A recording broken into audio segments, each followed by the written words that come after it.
C'est Stéphane. Stéphane, hello Stéphane. How are you? Fine. Ça va s'arrêter là. ¿Cómo estás? Encore moins. Tu as proposé plusieurs fois relâcher, détendre. Oui. Et alors moi, je travaille dans le soin. Je suis kiné-ostéopathe. Et j'ai parfois du mal à faire la différence entre détendre, relâcher et il faut détendre ou il faut relâcher. Tu vois ce que je veux dire? C'est que il y a quand j'entends ça, il y a une volonté derrière. Et comment on fait pour pas embarquer ça? En fait, quand je dis déjà, il n'y a jamais il faut détendre. Les deux sont incompatibles. Ok. Quand on parle de détente, c'est comme une énergie, une information que tu donnes. C'est tout. Un rappel à la détente. On force pas. Dans la détente, on ne force pas. On induit, en fait, en tant que thérapeute, on est un espace, justement, d'accueil et d'écoute qui va permettre cette détente. Et quand on dit à la personne, on l'invite à se détendre, parfois il y a une information qui est donnée qui va l'aider à se détendre, mais souvent elle ne peut pas, donc on va trouver un autre biais. Et c'est dans cet espace, en fait, d'écoute, de silence, qui va amener progressivement la détente, qui est d'abord superficielle, parce qu'après, ça va amener la libération, la mise en lumière des tensions et des blocages. Pour qu'elle arrive à une détente profonde, c'est-à-dire un rééquilibrage, à une harmonie totale de son être. Est-ce que je réponds à ta question? Oui, merci. En fait, le vrai thérapeute, au fur et à mesure que lui aussi progresse, son rôle de thérapeute tombe. C'est-à-dire qu'il est pure ouverture, et dans cette ouverture, il laisse l'alchimie de vie faire complètement. Et dans cette ouverture-là, les mots vont lui être inspirés, et à chaque fois, ça sera toujours unique pour chaque personne. Tu vois, quand on va, par exemple, pour telle personne, le mot détente va être propice, ça va l'aider. Pour une autre personne, on va pas l'amener forcément vers une détente.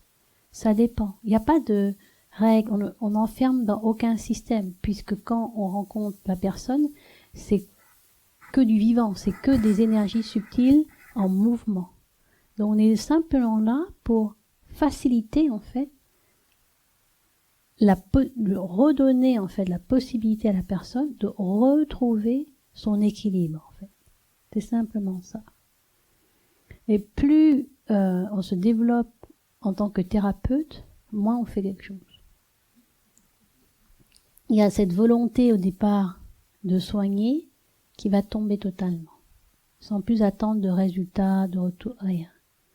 C'est une confiance totale à cette grande ouverture que je suis, que tu es, que nous sommes, et c'est celle-là qui va être à l'œuvre.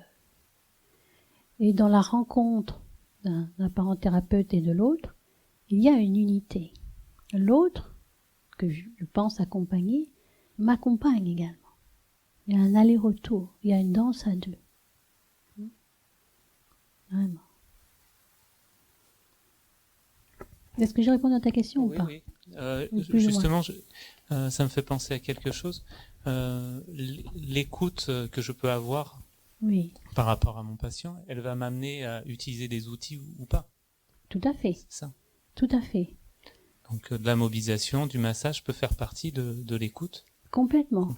Parce que tout, et tu peux même partir sur autre chose qui n'était pas prévu. L'autre fois, j'avais une conversation avec un thérapeute et qui avait son protocole, en fait, qui avait une façon de soigner.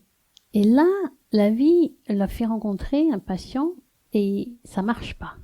Parce que il est demandé à ce thérapeute de sortir de ce qu'il croit savoir et de laisser tomber son savoir un instant pour vraiment accueillir cette personne-là et d'être inspiré d'une autre manière. Et pour cette personne-là, sa voie, en fait, sa voie d'aide, de libération, c'était le jeu. Et il n'y avait pas pensé, puisqu'il est dans son protocole de soigner. Mais non. Parce qu'il me dit, mais j'ai pas de retour, elle ressent rien, etc. Je lui dis, peut-être simplement amener ça dans une légèreté et commencer à faire jouer. Et là, il a essayé ça, et du coup, il y a quelque chose qui se détend. Voilà. Qui commence à communiquer. Et après, s'il sent un moment d'appliquer ses outils ou son protocole, il peut le faire. Mais cette ouverture que l'on connecte, elle est incroyable parce qu'elle va nous inspirer exactement les bons mots, les bons outils, tout au bon moment. Il suffit simplement d'être cet espace-là, qui est un espace de pur soin, de pure guérison et de pur amour. Parce que ce qui va soigner, c'est pas les outils, c'est pas le thérapeute, c'est l'amour. Et un vrai thérapeute, il a cette humilité totale d'être au service de l'amour, d'être l'amour.